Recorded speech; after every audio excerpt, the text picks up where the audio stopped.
telescopaje en osteotomías craneales de revolución múltiple en pacientes con craniosinostosis no sindrómica.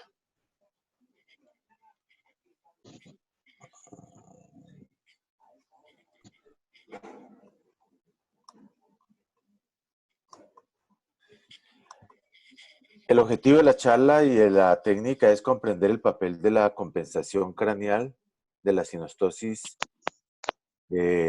para contrarrestar la compresión cerebral, sus consecuencias y realizar un manejo adecuado con la propuesta de la técnica de telescopaje. Se ha realizado en estos 3 centros donde es nuestra actividad el servicio de cirugía plástica y en la clínica de craneofacial de la sección de cirugía plástica. Como inicialmente se debe tener en cuenta es que todas las suturas de la cabeza en cuanto al cráneo y la cara tienen diferentes características. Sabemos que la unión se hace por intermedio de suturas. Estas suturas tienen la capacidad de expandirse para que los órganos por los cuales están contenidos dentro de esta bóveda craneal puedan expandirse y tener su crecimiento. Estas suturas siempre se ha tratado de ubicar de dónde y cómo funcionan. Hoy en día se sabe que su circulación, su nutrición se debe a las meninges, y son las meninges las que hacen que se pueda producir una expansión.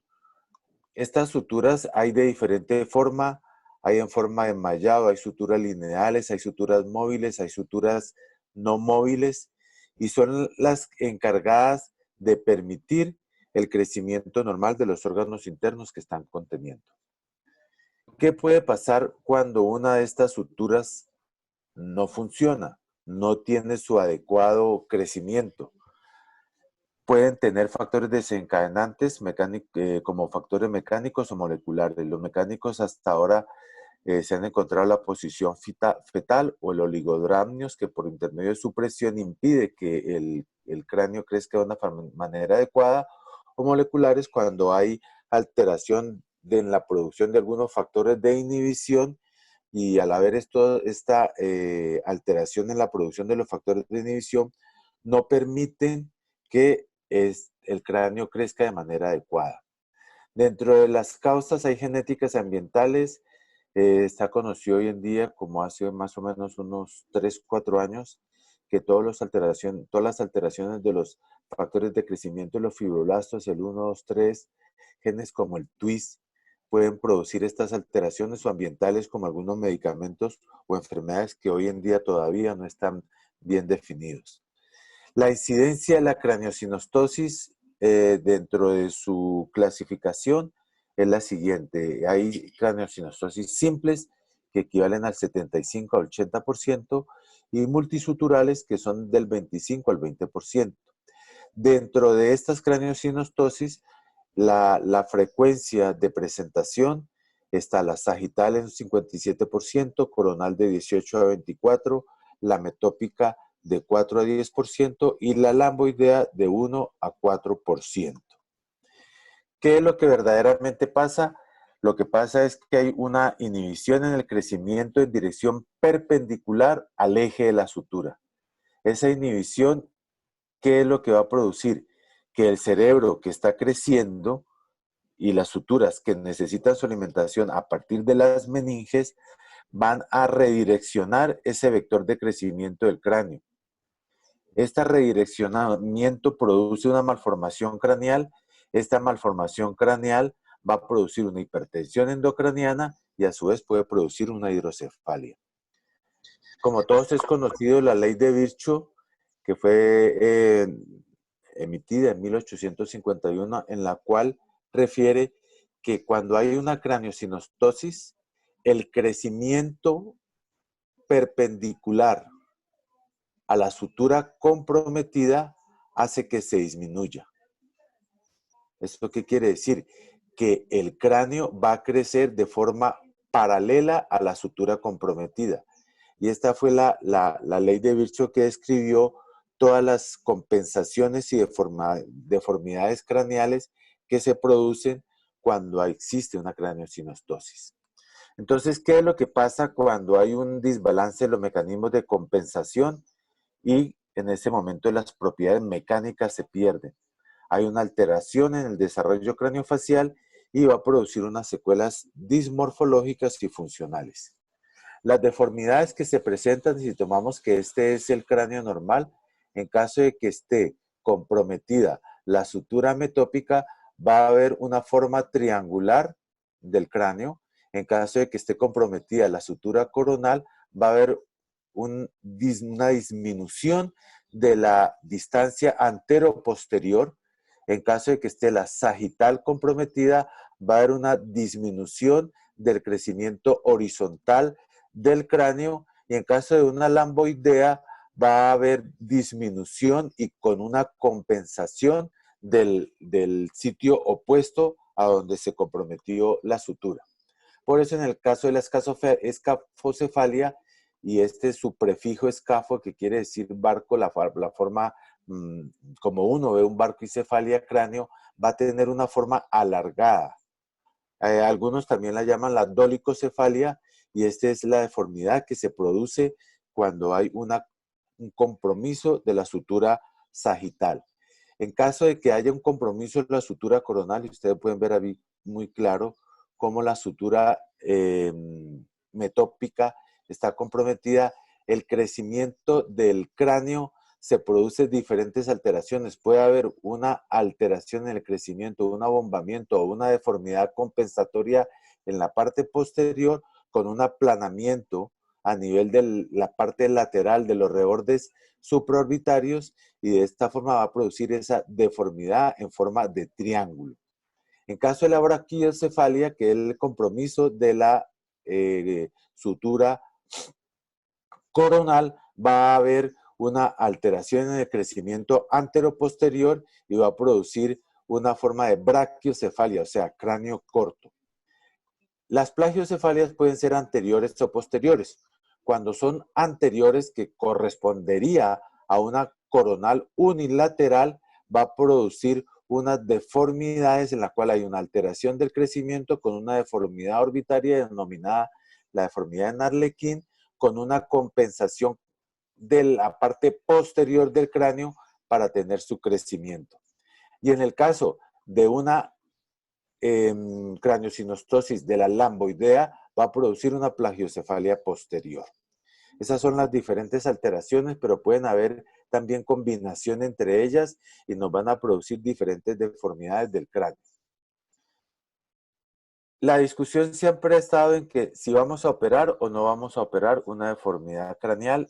Todavía el consenso, sobre todo los pediatras cuando ven, generalmente dicen, mire, es el cráneo igual al papá, hay un componente genético. Desgraciadamente, las consecuencias que trae una craneosinostosis son consecuencias que se van a ver a largo tiempo. Por eso es importante su diagnóstico precoz y su manejo inicial de forma rápida, que generalmente se debe hacer en promedio entre los 3 y 9 meses de vida, cuando el paciente ha sido diagnosticado. Hay algunas craneosinostosis que son muy evidentes, pero uno no debe esperar el que el paciente tenga una alteración a nivel de la presión intracraneal para producir un manejo quirúrgico. ¿Cuáles son las alteraciones? Son alteraciones cognitivas y auditivas, y las visuales.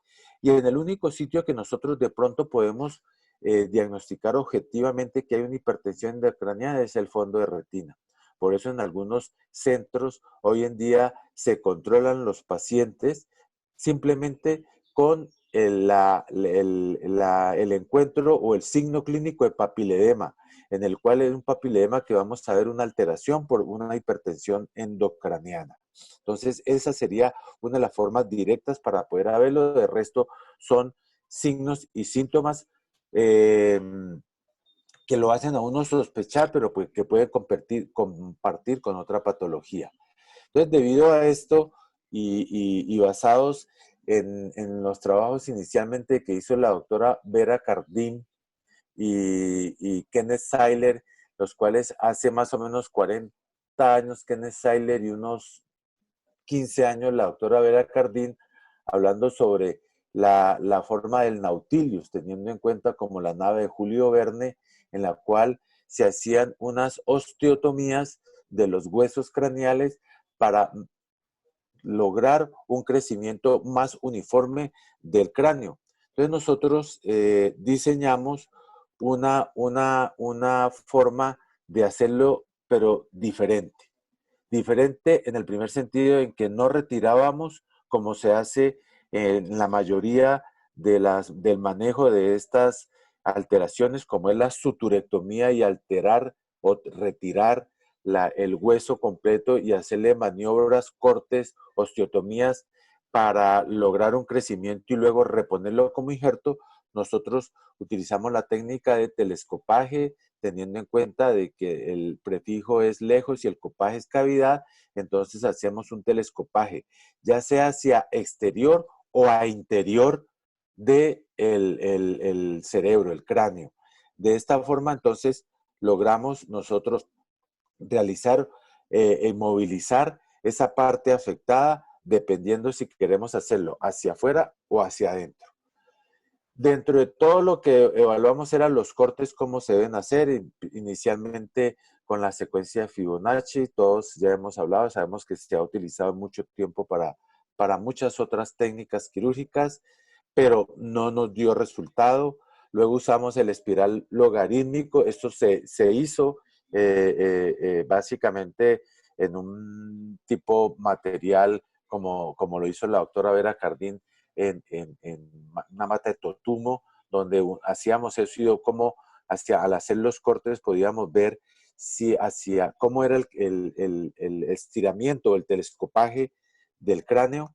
No era uniforme, lo mismo el espiral de Arquímedes, donde tenía un solo centro, y luego se definió que logramos con este espiral de 2 centros.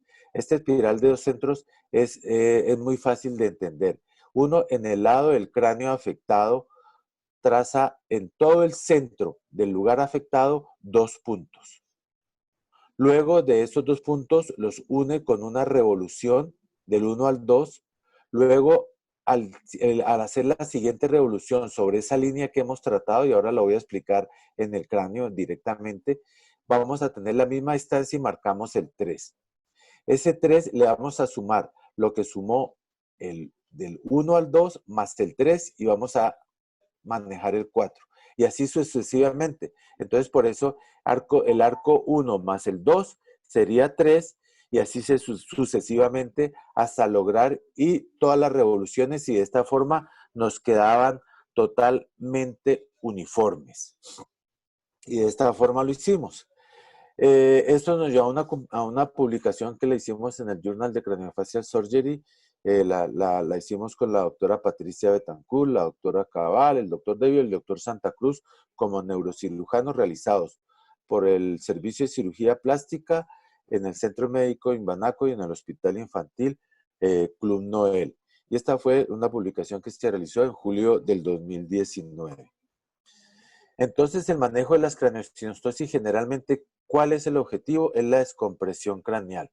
La descompresión craneal para permitir que el cerebro crezca, que no haya una hipertensión endocraniana, que esta hipertensión endocraniana no vaya a producir una herniación del cerebelo, como es conocido muy bien el síndrome de Arnold-Chiari en sus diferentes formas de presentación, y evitar todas las consecuencias posteriores que generalmente se van a ver en la infancia. Entonces, aparte de esto, nosotros, ¿qué le aumentamos? Hacerle la remodelación craneal, ya desde un punto de vista estético, si se puede decir, y hacer una forma de unas osteotomías dinámicas. Y de esta forma íbamos a permitir que en ningún momento, haciéndolo de esta forma, vaya a haber ninguna compresión y que el resultado del crecimiento del cerebro sea lo más cercano a lo posible. Entonces, dentro de los materiales y métodos, lo hicimos desde enero del 2014. Aquí ya pues metí los pacientes que hemos hecho después del 2018. Fueron 53 pacientes y con estas patologías que, como ustedes ven, se sigue presentando la norma de la forma de presentación y la frecuencia de las diferentes alteraciones. 27 hombres y 25 mujeres, y las cirugías se realizaron entre los 2 meses y 48 meses, y un paciente que operamos este año de 6 años, en el cual ha sido una de las que más nos ha presentado la mejoría en la alteración, porque todas las alteraciones cognitivas de este paciente, la madre ha referido que la presentación ha sido, o la forma de su desarrollo ha cambiado totalmente. Entonces, ¿en qué consiste? Básicamente consiste en realizar osteotomías de revolución múltiple en el cráneo sin retirar el hueso, o sea, actuar como un injerto, que el hueso quede pediculado, utilizar placas y tornillos absorbibles y la colocación de estas placas y tornillos absorbibles de la profundidad hacia la superficie o de la superficie a la profundidad, colocarlos cada una en 180 grados para darle un crecimiento uniforme al cráneo y tener un resultado posquirúrgico inmediato con una remodelación craneal inmediata. Se hizo un grupo entre cirujanos plásticos craniofaciales, neurocirujano pediatra y algo muy importante como es el anestesiólogo, porque al paciente se le invade totalmente. Es un paciente que generalmente va a terminar en cuidados intensivos, se le va a hacer la valoración prequirúrgica.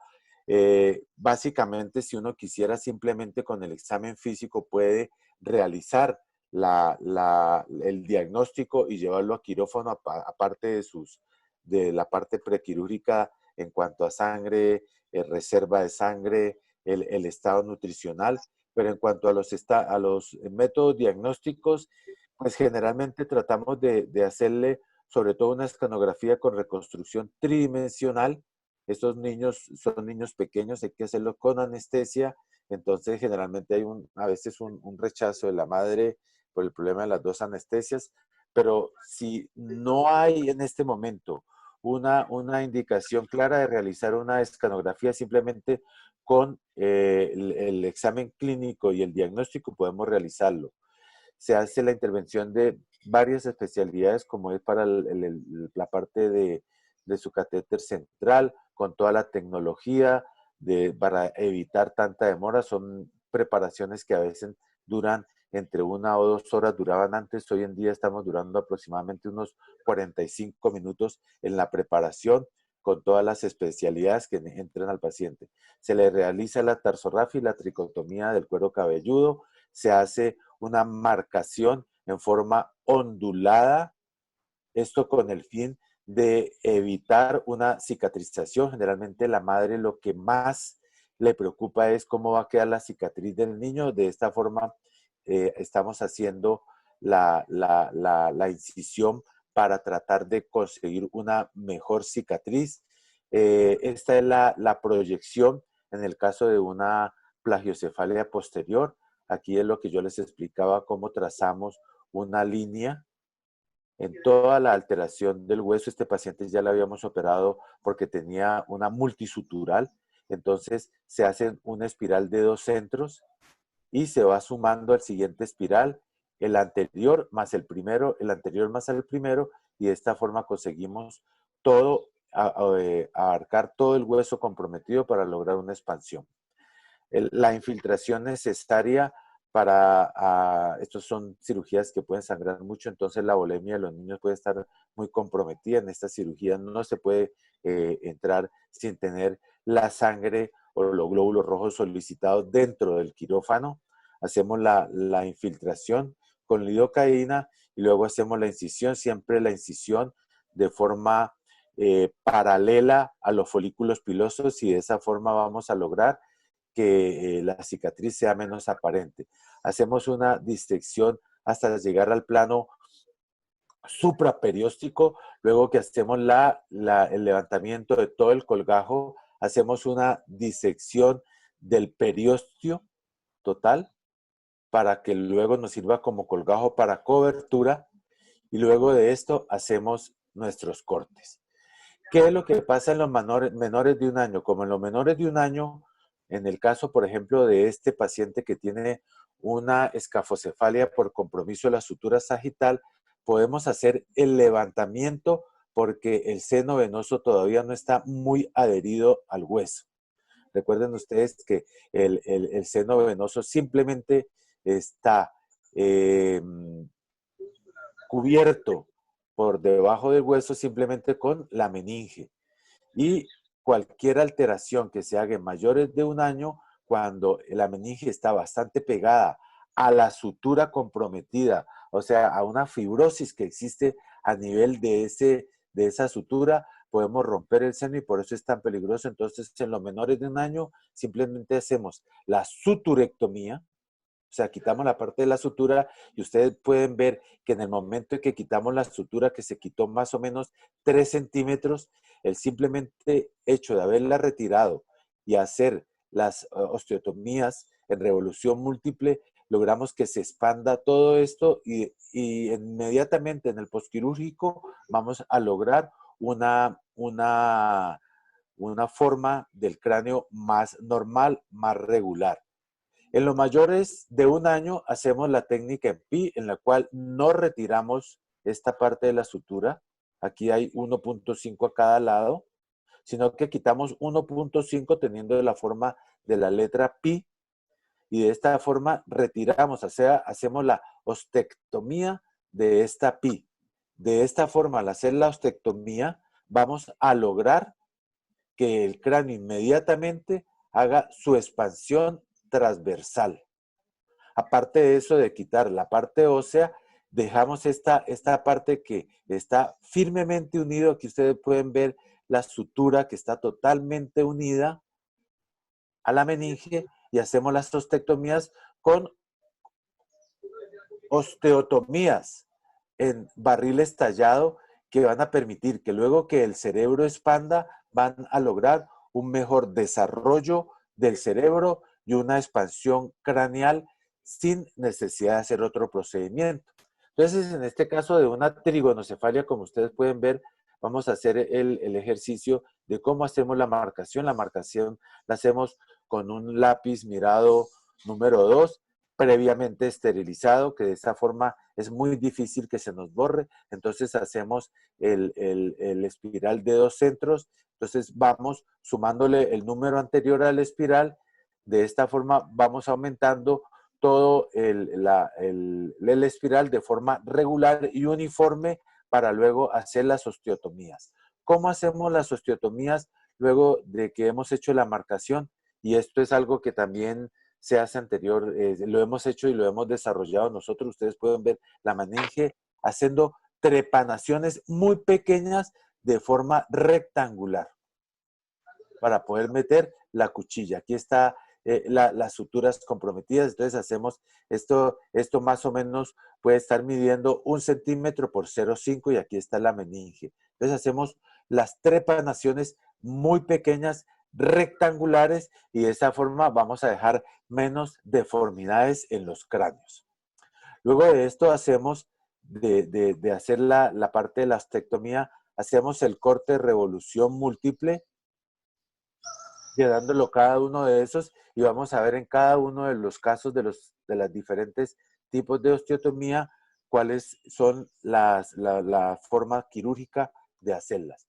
En el caso de la escafocefalia, entonces hacemos la marcación, hacemos el retiro o no, dependiendo de la edad de la sutura o simplemente la letra pi, las incisiones en barril estallado, la disección totalmente, dejamos toda la meninge, en este caso que es un niño mayor de 1 año, hacemos la disección de las 2 tablas para luego hacer las osteotomías de revolución múltiple y luego que hacemos las osteotomías de revolución múltiple, miren ustedes que quedan como un injerto, no es un colgajo, perdón, no es un injerto, queda como un colgajo, queda pediculado la parte ósea del cráneo y le colocamos las placas 180 grados de profundidad a superficie para darle esta expansión. Aquí ya lo hemos aumentado casi 2 centímetros al lado y lado, más la expansión de la limitación del crecimiento del cráneo transversal en la escafocefalia, vamos a lograr una forma de un cráneo más uniforme. y con el consecuente posoperatorio para que vean cómo está la recesión. Esto generalmente se produce un crecimiento óseo del hueso aproximadamente entre los 12 a 18 meses posteriores a la cirugía. Para lograr, en este caso de una escafocefalia, esto es más o menos a los 15 días de la cirugía, como ustedes pueden ver, la deformidad se ha corregido de una manera muy, muy, muy normal. Esto va a seguir expandiendo con el crecimiento cerebral y alrededor de 1 año y medio vamos a tener el índice craneal totalmente normal. En el caso de las brachiocefalias, como en este caso, que está la sutura sagital, perdón, la sutura coronal comprometida, entonces hacemos unas osteotomías, unos marcajes de las osteotomías, haciendo la suturectomía y logrando que la expansión del frontal a nivel de los dos de los dos frontales, logremos un crecimiento. Aquí está la ostectomía de la sutura o la suturectomía. Hacemos las incisiones para lograr los cortes a nivel del hueso para lograr la expansión, y luego en el posoperatorio inmediato, como es esto ya colocado las placas, logramos la expansión y una corrección de la deformidad en la compresión y aumentando la distancia anteroposterior en el caso de las brachiocefalias. Y este es una vista de perfil para ver cómo se ha totalmente, miren ustedes, aquí en el ángulo nasoglabelar, cómo se logra un crecimiento. Esto es en el posoperatorio inmediato y luego a los 2 años, al año y medio, vamos a lograr un crecimiento de índice cefálico normal, y este es un posoperatorio más o menos a los 3 meses del paciente. Aquí está totalmente aplanado y aquí con el crecimiento del cerebro que va a seguir expandiendo de forma uniforme con crecimiento normal, y de esta forma logramos un índice normal cefálico. En el caso de las trigonocefalias, como es en este caso, podemos ver el preoperatorio de la escanografía. Hacemos la marcación de la incisión y los cortes. En este caso no podemos hacer un telescopaje externo. Entonces, esto es lo que estamos haciendo ahora. Tenemos pocos casos y comenzamos a hacerlo, es un telescopaje. Quitamos la barra frontorbitaria, haciendo la corrección de esa compresión que hay a nivel del reborde supraorbitario para permitir que el cráneo se expanda, y hacemos un endotelescopaje. Como ustedes pueden ver, hacemos que el telescopaje que no lo hicimos para afuera, lo hacemos para adentro. Tenemos las incisiones de las osteotomías en barril estallado y la necesidad lateral de quitar unas partes óseas, hacer unas ostectomías en la unión de la barra para que de esta forma no se nos aumente la presión, como es en este lado. Hacemos estos retiros de esta parte ósea. Esta parte ósea la retiramos y hacemos un endotelescopaje para tener un posoperatorio inmediato. Mire que aquí se ve la parte del retiro del hueso para que de esta forma no se vaya a aumentar la presión intracraneal y lograr un resultado más uniforme y la corrección inmediata en el posoperatorio inmediato de la trigonocefalia. Esta es la escanografía en la cual vemos los cortes sin retirar el hueso, y de esta forma evitamos de que haya una alteración a nivel. Este es el pre y el posoperatorio más o menos al mes del paciente. En cuanto a la plagiocefalia anterior, en la cual hay una deformidad en Arlequín con una compensación ósea marcada, es una de las craneosinostosis o de las sinostosis más difíciles de operar cuando son multisuturales. Aquí vemos la deformidad, hacemos la marcación del paciente. Aquí se puede ver cómo está la deformidad en cuanto a su parte del reborde supraorbitario. Hacemos el retiro, eso le hacemos una osteotomía como en bisagra, dejando la unión unida acá. Hacemos esta parte de retirar una parte ósea para darle la corrección de la deformidad en bisagra como un injerto, y hacemos el telescopaje del hueso de la parte frontal debido al compromiso con la suturectomía de la sutura sagital unilateral para lograr este resultado inmediato. Y este es el posoperatorio inmediato del paciente. Con este sí, el paciente con multisutural, entonces luego fue el que le hicimos una corrección en la parte posterior. La plagiocefalia posterior, lo mismo, aquí vemos la deformidad. Recuerden ustedes la deformidad a nivel de la oreja, la deformidad a nivel de la apófisis mastoides. Entonces hacemos lo mismo, hacemos los cortes, hacemos la expansión craneal con la colocación de las placas absorbibles para que le dé la parte del telescopaje de la osteotomía. Lo hacemos siempre pensando en que es como un colgajo óseo, es un colgajo óseo, no es un injerto como generalmente se describió de las revoluciones múltiples o las osteotomías tipo Nautilus. Entonces se hace eso, se hace la fijación de las placas en 180 grados en cada nivel de cada revolución de la osteotomía para lograr una expansión de forma inmediata, y en este caso que le habíamos hecho una en un primer tiempo y otra en un segundo tiempo de una osteotomía para lograr esta simetrización en una plagiocefalia posterior. Con el posoperatorio mostrando las revoluciones múltiples, viendo que la osteotomía y teniendo mucho cuidado porque aquí, acuérdense ustedes que está el seno, entonces con este seno es una disección y una técnica quirúrgica muy delicada porque el compromiso del seno puede ser fatal, porque puede haber una mortalidad inmediata. Un niño de estos se desangra en 3-4 minutos y puede llevar a la muerte. También lo hemos hecho en deformidades posicionales como esta, en las cuales hay una deformidad posicional por alteración del cráneo con signos de hipertensión endocraniana. Entonces la hacemos de forma bilateral a nivel posterior, logrando una osteotomía, lo mismo en forma de un colgajo para lograr las expansiones del cráneo. Aquí están las dos, teniendo en cuenta lo del seno, aquí están las meninges, y logrando un resultado en el cual nosotros, aquí ustedes pueden ver que en un lado ya se colocó las placas, estamos haciendo el efecto de telescopaje, y en este lado no lo hemos hecho para ver y mostrar cuánto se expande el cráneo en ese momento. Y luego en el posoperatorio inmediato para lograr una simetrización y un índice craneal simétrico y normal en estos pacientes. En caso de la turricefalia, como este paciente que ya había tratado con una turricefalia con una hipertensión endocraniana, aquí ustedes ven que tiene la válvula de una derivación ventrículo-peritoneal, entonces hicimos lo mismo, aquí está la derivación. Entonces en este paciente tenía una deformidad a nivel posterior. Aquí está la válvula en la cual la respetamos, hicimos la disección subperióstica de toda la parte posterior del cráneo y dejamos la parte anterior sin tocar porque su deformidad más que todo era a nivel posterior, e hicimos un endotelescopaje.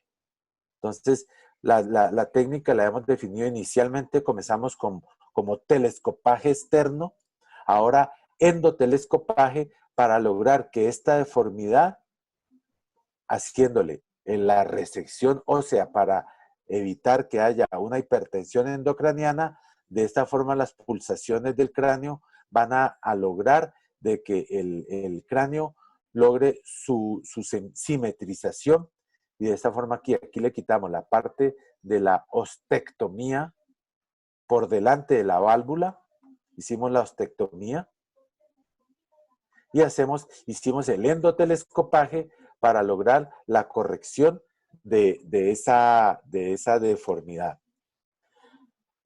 Y por último, entonces entramos en pacientes que podíamos hacer las dos técnicas. Hacer el telescopaje, en este caso de un cráneo multisutural, en lo cual había varias suturas comprometidas con una deformidad en plagiocefalia anterior muy severa, con alteración. Entonces, si pensamos en hacerle el telescopaje de la zona que estaba bastante comprimida y hacer un endotelescopaje en la zona que estaba proyectada, o sea, en la compensación de la deformidad en caso de una craneosinostosis. Entonces lo hicimos de forma simultánea. En este caso hicimos lo mismo, aquí está la deformidad del paciente, luego de hacerle toda la técnica, entonces hicimos la marcación, hacerle un telescopaje externo en el lado que está más comprometido y en el lado de la deformidad hacer un endotelescopaje.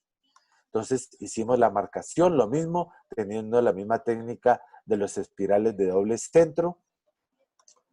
Se hicieron las dos osteotomías, entonces en el sitio que estaba comprimido le hicimos telescopaje y en el sitio que la deformidad compensatoria hicimos el endotelescopaje con la corrección, y ustedes pueden ver aquí la resección de la parte ósea de la sutura coronal para evitar que haya una compresión cerebral a ese nivel. Aquí están las dos formas para demostrar que se hacen en forma de colgajo óseo, no de injerto. Esta fue utilizamos esta parte que estamos haciendo, el endotelescopaje, para liberar y proyectar la parte que estaba más comprimida para lograr esta deformidad. Esta fue una de las últimas que hicimos y pues debido a esto no hemos tenido todavía el postoperatorio del paciente en su parte clínica. Pero este es el postoperatorio inmediato. Ustedes recuerden la deformidad tan severa que había y aquí cómo corregimos acá liberando o expandiendo, haciendo el telescopaje en el lado derecho y haciendo un endotelescopaje en el lado izquierdo en la deformidad compensatoria. Algunos resultados de los pacientes. Este es un preoperatorio inicial de un paciente de una escafocefalia a los 3 meses, un pre y un post. Este es una plagiocefalia. Ustedes miren la deformidad en Arlequín con esta deformidad ya corregida. Otro paciente en una plagiocefalia anterior con una deformidad, lo debemos ver casi al año y medio del posoperatorio. Podemos ver cómo la expansión del cerebro ha simetrizado totalmente la cara. Como discusión podemos tener de que las suturas ya se conoce debido a su irrigación y a su nutrición, van a influir siempre en el crecimiento craneal.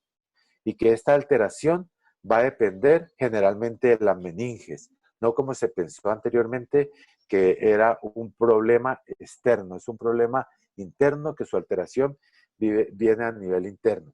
Y el desarrollo craneal generalmente es un proceso genéticamente coordinado, pero que tenemos que tener en cuenta y tener mucha experiencia para tener el diagnóstico, porque muchas veces nos basamos en que la forma del cráneo del papá o la mamá es la misma del niño y lo pasamos desapercibido. Se utiliza como colgajo óseo. ¿Esto qué nos favorece? Que el hecho de no ser un injerto va a tener menos morbilidad. El hecho de hacer una trepanación lineal vamos a tener menos deformidades. Las osteotomías dinámicas de 2 centros y el telescopaje nos permite una uniformidad en el crecimiento óseo. La disección subcraneal es muy importante para hacer las liberaciones totalmente de las suturas. El desarrollo del cráneo fisiológico, lo único simplemente es que uno le ayuda a realizar ese crecimiento fisiológico y que generalmente se corrige la deformidad compensatoria. Por eso podemos concluir que la expansión craneal se puede realizar con osteotomías de revolución múltiple y el telescopaje. En todas las craneosinostosis simples, o sea, no sindrómicas, se puede aplicar la técnica. En algunas sindrómicas podría llegar a utilizarse y también que se puede realizar, y esto es lo último que hemos realizado en estos últimos 8 o 10 meses, es que se puede realizar un telescopaje externo o un telescopaje interno con las correcciones de las deformidades craneales. Muchas gracias.